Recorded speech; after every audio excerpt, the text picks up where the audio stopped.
Supporting the well-being of officers as well as the communities they serve is an essential task for both police departments and agencies across the country. To look at the ways the US Department of Justice is helping them to do this, I'm joined by DOJ Bureau of Justice Assistance Director, Karhlton Moore. Thank you very much indeed for joining us today. Really appreciate it. Oh, it's my pleasure, Stephen. So tell us a little bit about why the Bureau has prioritized officer safety. You know, policing represents, my feeling is, it is the kind of the framework that all of criminal justice is built upon. And if you have a weak foundation framework, then it's going to be a challenge. It's going to impact the rest of the criminal justice system. And we ask people to do incredibly dangerous things. And we know that it can play a toll on them personally.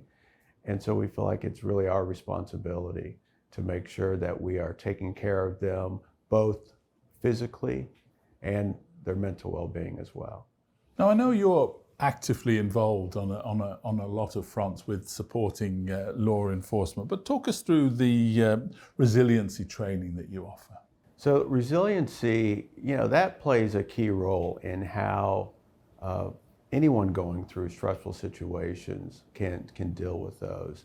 And so the resiliency training, it's classroom training. It's focused on teaching strategies to police officers on the best ways to deal with the stressors that they're seeing in their everyday lives. And how do you make this available to law enforcement? So we've partnered with the IACP, and so they can work through the IACP to get access to those services. Talk us through the Consortium on Suicide Prevention. Okay, this is incredibly important. It really serves as the backbone of how we have developed a whole host of tools focused on serving police officers, serving their, like I said before, their physical well-being and their mental well-being as well. There's a recognition of the fact that we have far too many police officers who are making the decision to end their lives. It's a very difficult job. And I've had a chance to talk to a number of police officers who have dealt with it personally, their colleagues who have made this difficult choice. The consortium represents an opportunity for us to really, from a scientific perspective, understanding what is driving this, and then how do we, from that understanding, how do we develop strategies that we can put out into the field so that agencies and fellow officers can get a better understanding of, first, how they can deal with their own stressors that they're experiencing on the job, and second, how they can identify when a colleague is in a bad situation, and really to try to also create a culture around wellness, because that's really ultimately what we need to do.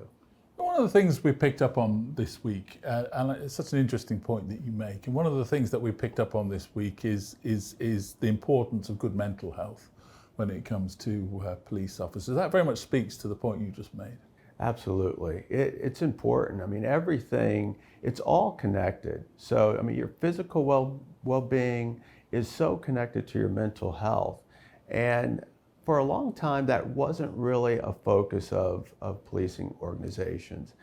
We had we see this in sports as well, kind of rub some dirt on it and go out there, and that's what toughness was being about.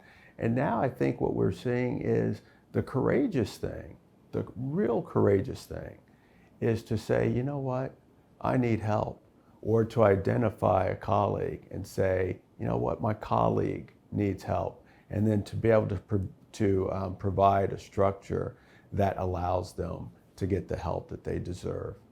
What other initiatives are you running that speak to officer safety? I'll mention just one, Safer Together. Okay.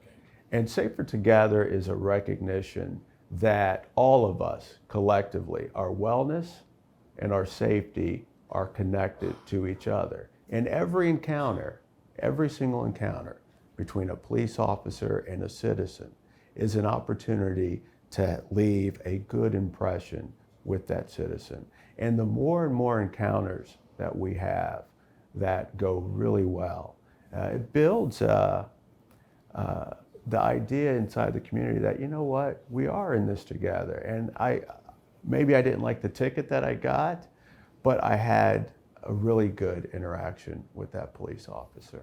Again, that speaks very much to what we've been talking about this week with the IACP President's initiative on building community trust. It really is key, isn't it, with 2022 for policing, don't you think? Absolutely. And you know, inside the President's executive order, it specifically talks to law enforcement, safety and wellness, and suicide prevention as well. Now my final question is on the mass violence advisory initiative. We've been talking about that this week, but what do you think some of the key parts to that? You know, really the key to the mass violence initiative is the recognition, and it's a sad recognition, but we don't want communities to feel like they're alone. It's an incredibly difficult thing to have to experience and to go through. And there are other communities who have gone through this also. There are lessons learned. There are things that they know that they would have done differently.